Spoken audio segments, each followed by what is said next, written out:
Berniat gulingkan rezim Jokowi, 5 orang teroris jaringan negara Islam Indonesia ditangkap Densus 88. 5 orang atau 6 orang yang terlibat dengan media ISIS. Mereka langsung dikendalikan dari pusat ISIS di Timur Tengah, di Syria sana.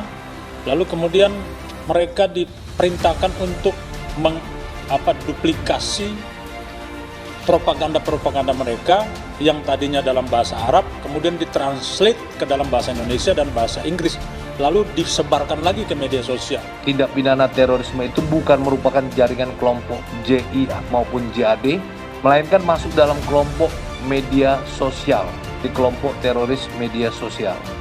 Keterlibatan tersangka sebagai editor video channel media sosial An-Najiyah Media Center dan pemilik akun Instagram Info Akhir Zaman yang memposting poster maupun video daulah. Saya mendampingi tim Densus 88, mengambil barang bukti dan aktivitas sehari-hari di lingkungan biasa terhadap masyarakat. Mereka bersosialisasi, tidak melakukan yang sifatnya aneh-aneh.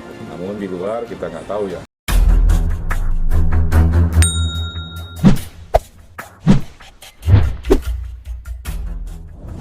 Terbaru, 5 orang teroris jaringan negara Islam Indonesia yang berniat gulingkan rezim Jokowi ditangkap Densus 88 di Tangerang Selatan. Berniat menggulingkan pemerintahan RI yang saat ini dalam rezim Presiden Jokowi, 2 dari 5 terduga teroris di Tangerang Selatan diamankan Detasmen Khusus atau Densus 88 Anti Teror Polri. Tim Densus 88 melakukan penangkapan terduga teroris di Tangerang Selatan. Pasukan khusus Polri, pemburu teroris itu menangkap 5 tersangka kasus dugaan tindak pidana terorisme. Dikutip dari Kompas.com, Kepala Biro Penerangan Masyarakat Karopenmas Divisi Humas Polri Brigjen Ahmad Ramadan menyatakan 5 tersangka teroris itu berasal dari kelompok Negara Islam Indonesia atau NII. Brigjen Ramadan mengatakan 5 tersangka teroris itu ditangkap di wilayah Tangerang Selatan pada Minggu 3 April sekitar pukul 7 pagi.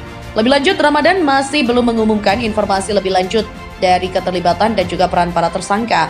Ia mengatakan penangkapan itu merupakan hasil dari pengembangan penangkapan yang telah dilakukan di wilayah Sumatera Barat, di mana nanti saat dilakukan penelusuran dan pendalaman tentang peran-peran dari keterlibatan tersangka itu. Diberitakan sebelumnya, sebanyak 16 tersangka kasus dugaan tindak pidana terorisme dari kelompok Negara Islam Indonesia atau NII di Sumbar ditangkap Densus 88 pada 25 Maret kemarin. Kepala Bagian Bantuan Operasi atau Kabak Banops Densus 88 Anti Teror Polri, Kombes Pol Aswin Siregar mengatakan, para tersangka diduga melakukan setidaknya 6 kegiatan terorisme. Pertama, berkeinginan mengubah ideologi Pancasila dengan ideologi syariat Islam. Kedua, memiliki niat untuk menggulingkan pemerintahan yang sah apabila NKRI sedang dalam keadaan kacau. Aswin juga menyebut para tersangka melakukan berbagai kegiatan pelatihan lapangan ala militer secara rutin. Keempat, para tersangka merencanakan persiapan logistik berupa persenjataan.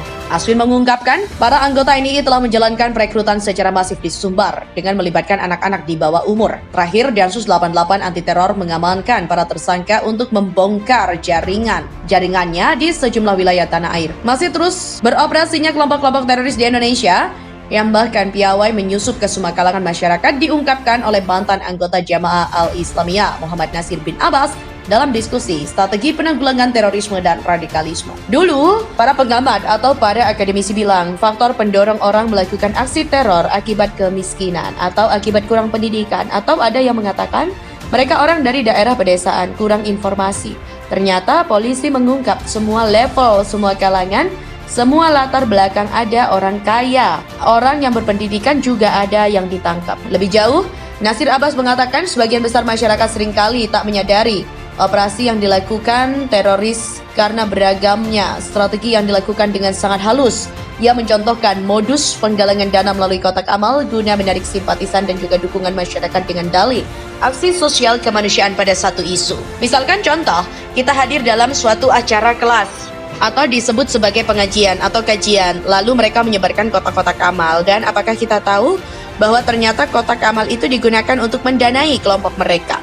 Apalagi kemudian polisi mengungkapkan di antara anggota JI yang ditangkap menyebut atau menjelaskan salah satu sumber dana mereka adalah kotak amal yang disebarkan di restoran, musola, masjid, dan kemudian itu dipakai untuk kegiatan dan gerakan mereka. Diwawancarai secara terpisah, Guru Besar Universitas Islam Negeri Sunan Ampel, Surabaya Ahmad Zainul Hamdi menyoroti kelompok pengajian eksklusif yang sikap atau pernyataan yang bernuansa intoleran terhadap kelompok atau agama lain. Ia mengatakan, kelompok eksklusif dan intoleran terlebih sangat populer, kerap menjadi pintu masuk bagi rekrutmen dan juga penyebaran paham radikalisme maupun terorisme. Yang harus diwaspadai, dipertegas sejak awal itu adalah keterlibatan orang-orang dalam kelompok pengajian, yang itu mengajarkan cara keberagamaan, beragama yang eksklusif, yang intoleran, karena beberapa kelompok termasuk kelompok-kelompok yang terlibat jaringan terorisme memulai masuk lewat ini, sekalipun tak semua pengajian yang eksklusif dan intoleran pasti berujung ke terorisme, ya.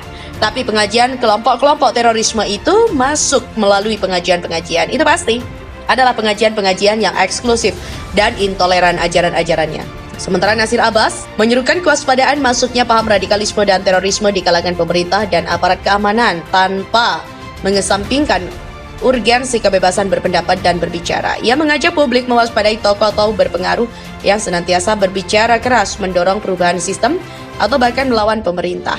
Tim Detasemen Khusus atau Densus 88 Anti Teror Polri kembali melakukan penangkapan terhadap tersangka dugaan tindak pidana terorisme di wilayah Tangerang Selatan atau Tangsel, di mana 5 tersangka yang ditangkap aparat Densus 88 itu dibenarkan oleh Karopenmas Divisi Humas Polri Brigjen Ahmad Ramadan.